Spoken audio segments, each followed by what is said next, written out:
قدرمنو لیدونکو سلام، ستړي مشئ، وخت مو په خیر. پام وکړئ د نن خبري ټولګې ته له مینه یوټیوب چینل څخه.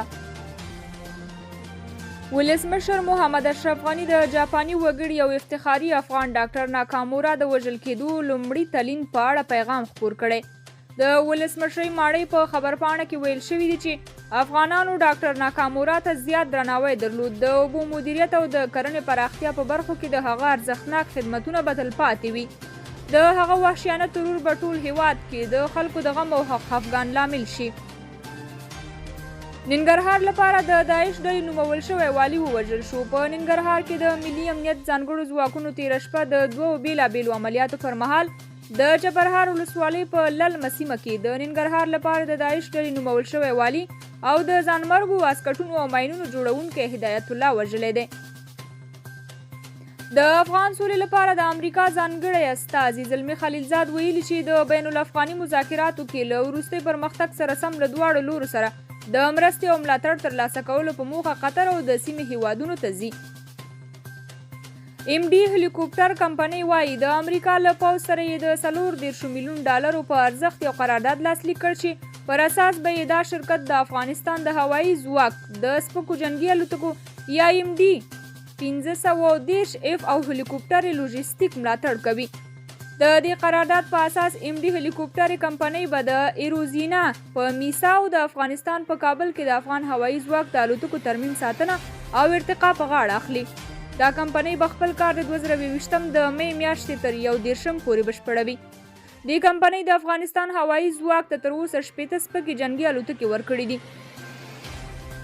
د ناټو د ملاتړ او تدارکاتو اداره وایي افغانستان ته د څه باندې 1000 ټنه درملو او روغتیایي وسایلو د لیږد بهیر همدې میاشت کې بشپړوي. د ادارې په یوې خپرې کړې اعلامیه کې ویلي چې د درملو لومړۍ جوپه د نومبر په 14 کابل ته رسیدلې او تمه د پاتې درمل د همدې میاشتې تر پایه ورسیږي. تمه ده دا اندازه درمل او طبي وسایل په افغانستان کې د ناټو د غوڅ ملاتړ ماموریت له لارې د افغانستان په امنیتي او دفاعي ځواکونو او اړوندو وزارتونو وویشل شي. د برېښنا شبکې پراختیا اسیا پراختیایي بانک له افغانستان سره $150 میلیون مرسته کوي. د اسیا پراختیایي بانک د برېښنا شبکې د پراختیا او برېښنا ته د لاسرسي په موخه له افغانستان سره د $150.4 میلیون مرسته منظور کړې ده. اسیا پرمختیایي بانک په یوې خبرپاڼه کې ویلي چې دغه مرسته به د افغانستان لویدیځ ته د برېښنا شبکې د غځولو په برخه کې ولګول شي. اروپایي ټولنې پریکړه کړې چې خپلو غړو هیوادونو ته د پاکستان هوایي شرکت یا PIA پر ورتګ بندیز ته دوام ورکړي او د پاکستان د هوایي ادارې له چارواکو یې غوښتي چې د تجارتي پیلوټانو د لیسنسونو د ورکولو پروسه دې اصلاح کړي. د PIA پروازونه اوس نه یوازې د نړۍ ګڼو هیوادونو ته بند شوي بلکې په پاکستان کې دننه یې هم پروازونه تر پخوا ډیر کم شوي او له کراچۍ بهر یې د سند په نورو سیمو کې خپل ټول دفترونه بند کړي دي. ایران وايي که امریکا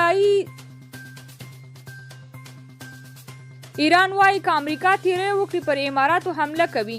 ایران اخطار ورکړی دی چې که امریکا د ایران پر ضد کوم اقدام وکړي پر متحده عربي اماراتو به برید وکړي. د مډل ایسټ آی په نامه د منځني ختیځ یو خبري اژانس وايي د ایراني ساینسپوه محسن فخریزاده تر وژل کېدو وروسته ایران د عربي متحده اماراتو ولیعهد او د پوځ مشر محمد بن زاید ال نهان ته زنګ وهلی او ورته یې ویلي دي چې که امریکا کوم تیری وکړي د ایران حملې ته دې په تمه اوسي. قدرمنو کتونکو دا د دې ساعت مهم خبرونه. تر بیا نورو خبرونو په پاک رب سپارم. د الله پامان.